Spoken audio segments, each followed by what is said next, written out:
2020 was supposed to be the golden year for Airbnb. It was supposed to be the year that Airbnb went public. They were supposed to be the hottest offering of this year. In just under a decade, Airbnb went from a single air mattress for rent to a global company valued at more than $30 billion. The home-sharing giant has thousands of employees, over 3 million hosts, and 7 million listings in over 220 countries. It even branched out with a new division called Experiences, which allows guests to book outings. But travel is now at a standstill. Airbnb's planned listing is in doubt. Expected revenue is down by at least half, and CEO Brian Chesky said 25% of staff will be cut. So how did one of the most successful startups of the decade become such a vulnerable company? Airbnb was founded in the aftermath of the 2008 financial crisis. A lot of ordinary people had lost their jobs and were looking for secondary income.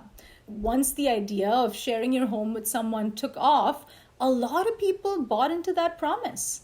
We had revenue from day one, and we didn't actually need to raise money at any given point. We decided that we invest ahead of growth, and we've always tried to think about it like a throttle so that we could at any given point throttle into profitability. Airbnb was profitable by a certain measure in 2017 and 2018. So that gave investors a lot of confidence and excited everyone really about the prospect of a startup like this that has become a household name around the world to go public. These are beautiful homes. The company spent big during this period of growth.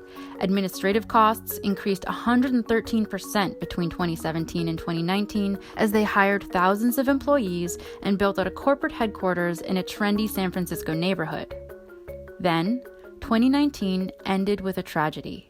Airbnb now says it is banning house parties. That after a shooting left 5 people dead in San Francisco in a suburb there on Halloween night. This mass shooting was really a moment of reckoning for Airbnb, and that's what led them to invest over $100 million into safety initiatives.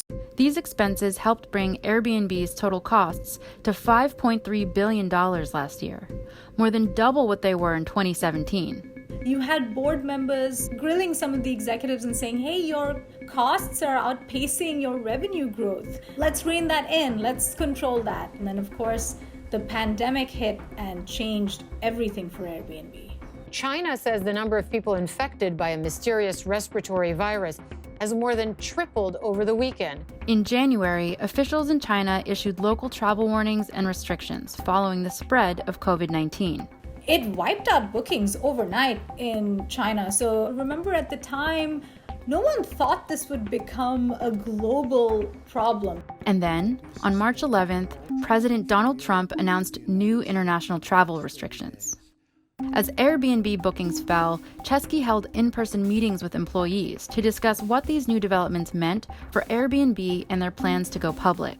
What was happening was a lot of anxiety was building among employees because a lot of them have stock options, and those are set to expire later this year, which meant that if they didn't go public this year, a lot of valuable options that employees hold would just be worthless. So Mr. Chesky really took it upon himself to reassure employees, to say, it's going to be okay. We are still very much going to list this year. That changed in a matter of days. By the end of March, he struck a more cautious tone. He held a video conference with employees where he said everything is on the table. Around this time, many guests began to demand refunds for reservations. But Airbnb had a long-time practice of allowing hosts to set their own cancellation policies. But in a world where you have guests fighting back and saying, hosts are not giving us any refunds, what's Airbnb going to do about it? I think that really shook the company as well. This led to a sudden decision by Chesky to give guests refunds for certain bookings. After backlash from some hosts, Chesky issued an apology to them. I am sorry. I'm sorry we didn't consult you as partners.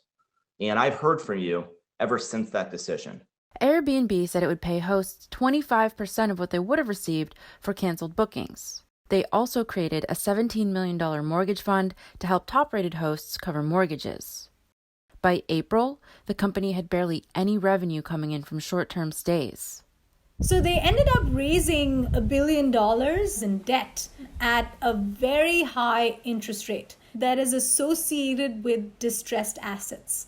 So overnight, Airbnb went from being this Silicon Valley unicorn that is a household name around the world to being reduced to business that is in distress. On May 5th, Brian Chesky announced massive staff cuts in a memo that has drawn praise for addressing the impending layoffs with compassion and clarity. Chesky said nearly 2,000 employees, a quarter of Airbnb's workforce, would be cut. He also said 2020 revenue would be less than half of what it was in 2019.